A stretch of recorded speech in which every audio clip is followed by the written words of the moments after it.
Hello students, welcome back to my channel educational corner. आज हम कविता चीटी के प्रश्न उत्तर करेंगे। तो आइए देखते हैं पहला प्रश्न क्या है। बातचीत के लिए आपने अपने आसपास घर और विद्यालय में कौन कौन से जीव जंतु देखे हैं। ठीक है, तो आपने इस प्रश्न में क्या करना है, आपने बताना है कि आपने अपने आसपास घर में या फिर स्कूल में कौन कौन से जीव जंतु देखे हैं। तो यहाँ मैंने आंसर इसका दिया हुआ है कबूतर, चिड़िया, तोता, मक्खी, मच्छर, तितली। तो ये जीव जंतु ने अपने घर विद्यालय और अपने आसपास देखे। आपने सबसे छोटा कौन सा कीट देखा और कहाँ देखा है। तो सबसे छोटा बताना है। तो यहाँ मैंने लिखा है मच्छर। कहाँ देखा? अपने घर। ठीक है, आप मक्खी भी लिख सकते हो। आपने मक्खी कहाँ देखी? बगीचे में देखी, या अपने घर के आसपास देखी, या विद्यालय में देखी, कुछ भी लिख सकते हो। आपने चींटी के अतिरिक्त और कौन कौन से श्रम करने वाले जीव देखे हैं। तो चींटी के अलावा आपने कौन सा ऐसा जीव देखा है जो श्रम यानी मेहनत करता है। तो यहाँ मैंने लिखा है चिड़िया। चिड़िया देखी है ना आपने। चिड़िया क्या करती है? घोंसला बनाती है, उसके लिए कितनी मेहनत करती है ना। और फिर उसके बाद अंडे देती है, बच्चों को अपने संभालती है, बच्चों का ध्यान रखती है, उनके लिए दाना लेके आती है। तो इसलिए मैंने यहाँ पर लिखा है चिड़िया। अगला प्रश्न है, नन्ही चींटी के बारे में अपना कोई अनुभव बताइए। तो आपने चींटी जो देखी है, चींटी नन्ही होती है, आपने अपने घर में ज़रूर देखी होगी चींटी, या विद्यालय में देखी होगी, या बगीचे में, या कहीं भी देखी होगी चींटी। उसके बारे में आपने अपना अनुभव बताना है। ठीक है, कि आपने जैसे चींटी को देखा तो आपने कुछ उसको चीनी के दाने दे दिए, या वो कुछ लेकर जा रही थी, या कभी चींटी ने आपको काटा हो, तो इसके बारे में आपने लिखना है अपना अनुभव। ठीक है, कविता से आगे नीचे कुछ वस्तुओं के चित्र बने हैं। बताइए चींटियाँ किसे खाना चाहेंगी।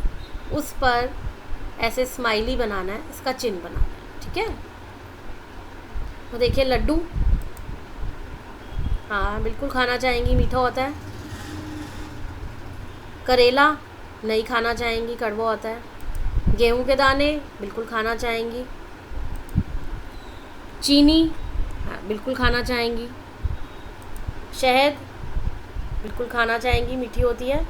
सूखी पत्तियाँ बिल्कुल नहीं खाना चाहेंगी। तो ऐसे हमें स्माइली बनाने हैं। ठीक है, तो कौन सी वस्तुएं खाना चाहेंगी? वो लड्डू, गेहूं के दाने, चीनी और शहद। अगला प्रश्न है हमारा, निम्नलिखित पंक्तियों को पूरा कीजिए। तो ये जो पंक्तियां दी हुई हैं, ये हमें कविता में से देखकर पूरी करनी है। ठीक है, अब जैसे पहली पंक्ति क्या है? घर को। क्या है? घर को। घर को खूब सजाती चींटी। नेक्स्ट है पर्वत पर।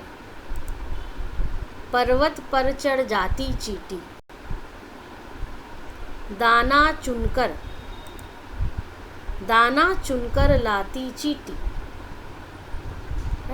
श्रम का राग सुनाती चींटी। तो इस प्रकार से हमें पंक्तियों को पूरा करना है। ठीक है, अगले प्रश्न पर चलते हैं। कविता के अनुसार चींटी हमको क्या क्या करना सिखाती है, लिख कर बताइए। ठीक है, अब यहाँ देखो एक हमें दिया हुआ है, कभी ना घबराना। इसके अलावा हमें 3 और लिखने हैं कि हमें चींटी क्या क्या सिखाती है कविता के अनुसार। ठीक है, मेहनत करना। चींटी कहती है मेहनती बनो, मेहनत करो, अपना काम खुद करो।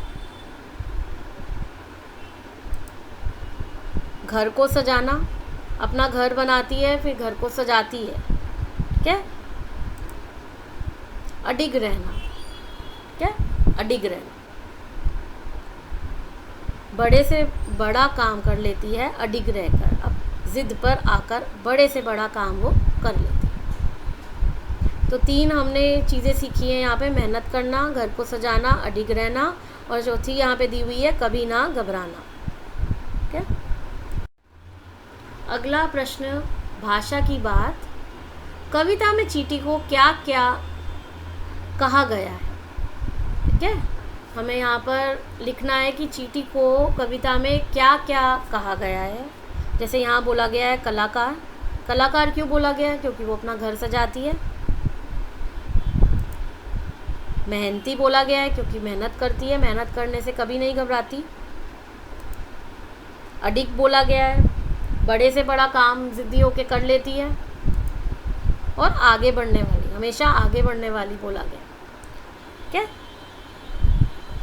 अगला प्रश्न है, कितनी बार आई चींटी?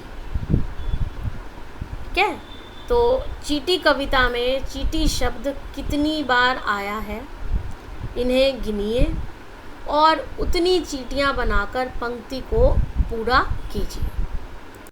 तो अब हमें क्या करना है, हमें दोबारा से कविता पढ़नी है और हमें ढूंढना है कि चींटी शब्द का प्रयोग कितनी बार किया गया है कविता में।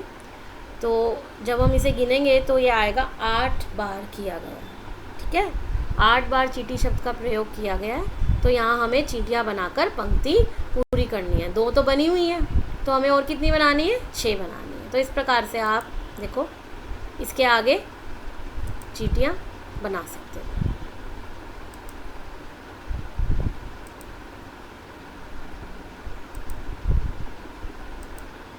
देखो, ये टोटल हो गई 8। ठीक है, 6 बनाइए ना, तो ये 2 पहले से दे रखी थी, हो गई टोटल 8। तो इस प्रकार से आपको चींटियाँ बनानी है। अगला प्रश्न देखते हैं। आइए चींटी कविता को आगे बढ़ाते हैं। अब यहाँ पर 2 हमें पंक्तियाँ दी हुई हैं, इसी कविता को हमें आगे बढ़ाना है अपने हिसाब से। कुछ भी हमें इसमें लाइंस जो हैं वो पंक्तियाँ भरनी है। ठीक है। चीनी का दाना दिख जाए उसको लेने जाती चींटी, छोटा तन बड़े इरादे, बिना रुके चलती जाती चींटी, हर मौसम में आगे बढ़ती, हमको यही सिखाती चींटी। क्या, यहाँ मैंने 4 पंक्तियाँ अपने आप से जोड़ी हैं, आप भी कुछ भी जोड़ सकते हो यहाँ पर। ठीक है, तो ये कविता इस प्रकार से पूरी हो गई यहाँ पर। आइए तो अगला प्रश्न देखते हैं। अगला प्रश्न है शब्दों की तुकबंदी। तो यहाँ हमें कुछ शब्द दिए हैं, जैसे कि दाना, गाना, कड़ी, छड़ी,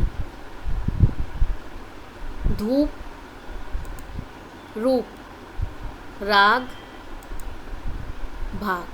तो ये जो शब्द हैं इनकी आवाज़ एक जैसी है, जैसे दाना, गाना, खाना, कड़ी, छड़ी, घड़ी, धूप, कूप, रूप, राग, भाग, दाग। ठीक है। अगला प्रश्न, चींटी से भेंट। आपके घर के कई कोनों में चींटी आती जाती है। एक दिन वह आपको रोककर आपसे कुछ कहती है। आपके और उसके बीच क्या क्या बातें हुई होंगी, लिखिए। तो आपके घर में कई कोनों में चींटी जो है वो आती जाती है। एक दिन क्या हुआ कि उसने आपको रोक लिया और आपसे बात करी। तो आपने जो उससे बात करी और उसने जो आपसे बात करी उसको आपको इसमें लिखना है। ठीक है, तो यहाँ हमें पंक्तियाँ लिखनी है। तो फर्स्ट लाइन क्या दी हुई है, आप, नमस्ते चींटी, आज आप अकेली आई हैं। तो चींटी क्या बोलेगी इस पे? हाँ, मैं अकेली ही आई। आप, अच्छा, तो बाकी चींटियाँ कहाँ हैं? तो आपने पूछा बाकी चींटियाँ कहाँ हैं? चींटी, वह सब खाना ढूंढने गई हैं। तो इस प्रकार से हमें कुछ भी लाइनें लिखनी है, क्या, चींटी और आपके बीच में लाइंस लिखनी है, पंक्तियाँ लिखनी है। तो इस प्रश्न के साथ हमारा अभ्यास यहाँ पर ख़त्म होता है। तो मिलते हैं जल्द अगली वीडियो में। Take care, good bye.